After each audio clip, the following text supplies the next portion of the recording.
Look at this original typed script. It contains text, dialogue, and handwritten annotations. This is the foundational element of any production. But getting all these words off the page requires massive logistical execution. Translating a script into a live event requires scaling up a temporary workforce. An empty space must rapidly fill with heavy construction and specialized technicians. To prevent this rapid expansion from collapsing into chaos, productions rely on a strict organizational system known as the theatrical hierarchy. This hierarchy divides a production into two strict operational phases: a visionary preparation period where the concepts are designed, and a centralized execution period where those designs are physically built and run. Understanding how a show is made requires analyzing this hierarchy with the exact same rigor you would apply to a corporate organizational chart or a military chain of command. At the absolute top of this chart sits the producer. They possess the highest authority and initiate the entire process. In commercial theater, producers maintain control.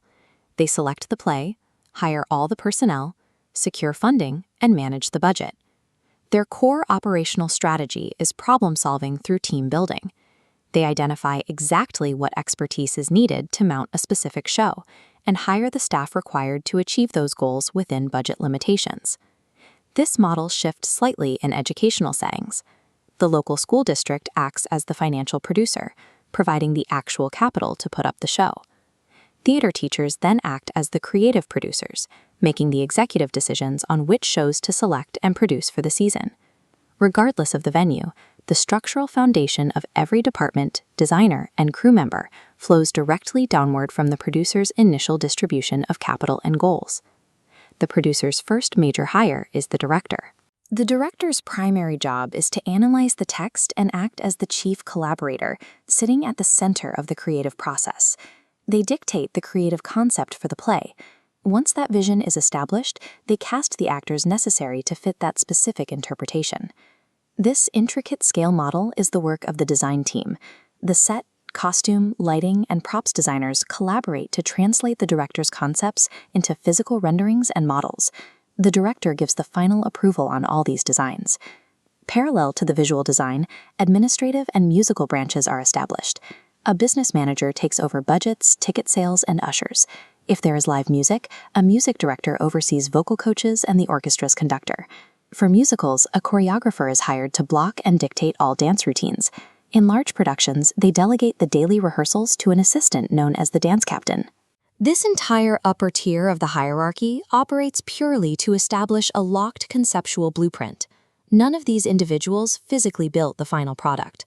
To translate that blueprint into reality, the hierarchy hands operational control to the technical director.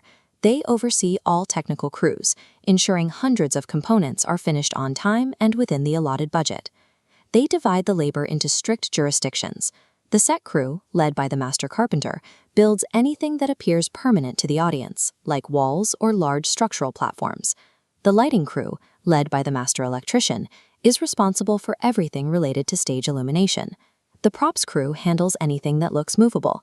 They divide their inventory into set props, items placed on the stage before the scene, and hand props, which are items an actor brings on stage with them. The sound crew handles two distinct audio profiles: sound effects, like a car door slamming, and sound reinforcement, which involves miking the actors for the audience to hear them. The costume crew claims jurisdiction over absolutely anything an actor wears on stage, and this prosthetic application falls to the makeup crew. They are responsible for anything applied directly to an actor's skin or hair, including fake beards, gray hair, and artificial bruises. The technical director acts as the vital operational bridge, enforcing strict boundaries to keep hundreds of distinct physical tasks confined within these designated departmental silos. To understand how strict these boundaries are, consider a paradox. How does the hierarchy classify a single physical object, like a coat, as it moves through a three-act play? In Act 1, an actor enters carrying the coat over their arm. Under the rules of the hierarchy, this is strictly defined as a hand prop. Because it is a hand prop, the actor is entirely responsible for retrieving the item backstage. In Act 2, the same actor enters, but this time they are wearing the coat. The item is now strictly classified as a costume. However, the workflow remains the same. The actor is still responsible for getting it. In Act 3, the coat is now hanging on a coat rack on the set before the lights come up. It is now defined as a set prop. This triggers a complete operational shift. The actor is no longer responsible for the item. The props crew must guarantee the coat is hanging on that rack before the curtain rises. The theatrical taxonomy of objects is governed purely by functional human interaction. It is designed to prevent catastrophic operational overlaps during a live show. Once the physical elements are constructed, the distinct departments must be integrated in an empty theater.